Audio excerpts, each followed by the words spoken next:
specifically for skin of color. So today's video is one daily mistake you are making that is worsening your pigmentation and you don't even know it. It's the biggest scam of all time. You have to be very gentle with them, very educated with them, very calm with them. You need to soothe. Right, so you've got the actives, you're cleansing, exfoliating, seruming, but your pigmentation is either not improving or getting worse. Today we are talking about the single most common skincare mistake I have seen in my clinic, having treated 40,000 patients for hyperpigmentation. One that secretly makes pigmentation worse, especially in melanin-rich skin.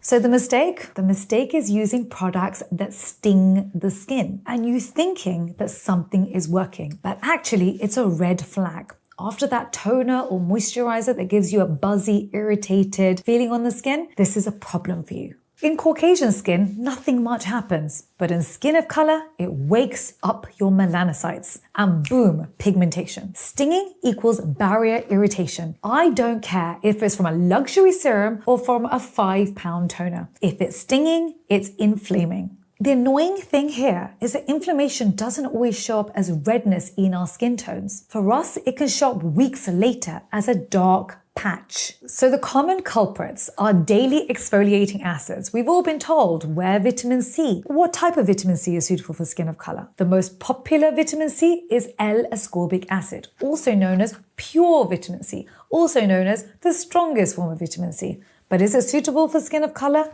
No, because it's an exfoliating acid. It's literally removing skin every day. You then go out into the sun, UV hits the skin, triggers the melanocytes, and you're wondering, why am I getting pigmentation when I'm wearing my vitamin C? It's because you're using the wrong form of vitamin C. You want to be using derivatives of vitamin C. Things like 3-O-ethyl-ascorbic acid, things like tetrahexyldecylascorbate. So this is literally the reason that in the Pregnancy Glow Serum, I use 3-O-ethyl-ascorbic acid, that's a water-soluble vitamin C, and tetrahexyldecylascorbic acid, a fat-soluble vitamin C. And you're probably wondering, Dr. V, why would you use two different forms of vitamin C? One works in the epidermis and one works in the dermis. And the beauty is, if you use tetrahexyldecylascorbate, it goes into where the collagen fibers are to stimulate collagen production. However, I actually got a lot of people messaging me going, Dr. V, I want to use this formula, but I'm not pregnant. What are you going to do about it? And actually, what ended up happening was I purchased 2-year supply of our Pregnancy Glow Serum, but we sold out 50% in 3 weeks because you guys love the formula so much. So I'm just giving you a quick sneak peek as to the new packaging. This is the Vitamin C Glow Serum, the exact same formula, but just in more neutral, friendly packaging. A lot of men were actually buying the Pregnancy Glow Serum because they love the formula so much. And they said, like, Dr. V, come on, please, like, do this for us. So I am doing this for you and it will be out shortly, but just to give you a little sneak peek. But I'm not saying use my vitamin C, I'm saying just make sure you're using a derivative of L-ascorbic acid, not an exfoliating acid. The second common problem, which I've seen too much, including today actually, is using irritating ingredients combined. So I just did a video today on Medicube and they've got a ampule, the Exosome 2000 Daily Ampule, which are spicules. So they basically are like microneedling. And then in there, they put in